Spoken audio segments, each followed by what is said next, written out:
নেতৃবৃন্দ, আমার সামনে উপস্থিত শেরপুর জেলার আপাময় জনসাধারণ, প্রাণপ্রিয় ভাই এবং বোনেরা, সংগ্রামী উপস্থিতি, আজকে আমাদের এই শেরপুরের কৃতি সন্তান শহীদ কামারুজ্জামান ভাইয়ের রক্তে কেনা শেরপুরের প্রতি ইঞ্চি মাটি দাঁড়িপাল্লার কাঠিতে পরিণত হয়েছে ইনশাআল্লাহ।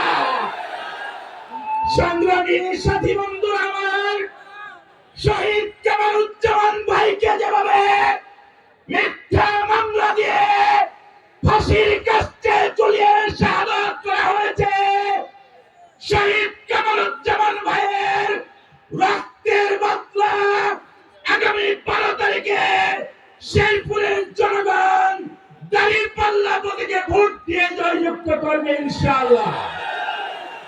সংগ্রামী সাথী বন্ধুরা, আমাদের শেরপুরের কৃতি সন্তান শহীদ রাজউল ভাইকে যে হত্যা করা হয়েছে, এই হত্যার বদলা শেরপুরের 3টি আসনকে আমরা বিজয়ী করতে চাই। প্রিয় ভাইরা আমার, আমি আরেকটি কথা বলে শেষ করি। আমরা যারা ঢাকায় থাকি, ঢাকাতে মানুষ আমাদেরকে প্রশ্ন করে, যদি আমরা বলি মানুষ জিজ্ঞাসা ভাই বাড়ি কোথায়, আমরা বলি শেরপুর। মানুষ আমাদেরকে বলে ভাই কোন শেরপুর, বগুড়া শেরপুর নাকি জামালপুর শেরপুর, ভাই বলে কিনা? 54 বছর স্বাধীনতার 54 বছর চলে গেছে, আমার প্রাণপ্রিয় জেলা শেরপুরকে এখনো পরিচিতি লাভ করাতে পারি নাই।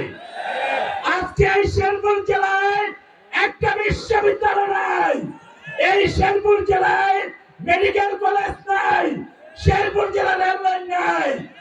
আপনাদেরকে আজকে আমাদের সংসদের 3জন এমপি প্রার্থী আছেন, আমরা শেরপুরে 3জন এমপি প্রার্থীকে অনুরোধ করবো, আমরা শ্রমিকদের পক্ষ থেকে, ছাত্রদের পক্ষ থেকে আপনাদেরকে দাঁড়িপাল্লা প্রতীকে জয়যুক্ত করব। আমাদের এই জেলাতে একটি বিশ্ববিদ্যালয়, একটি মেডিকেল কলেজ এবং রেল লাইন দিবেন ইনশাআল্লাহ। ধন্যবাদ সবাইকে। আসসালামু আলাইকুম ওয়া রাহমাতুল্লাহ।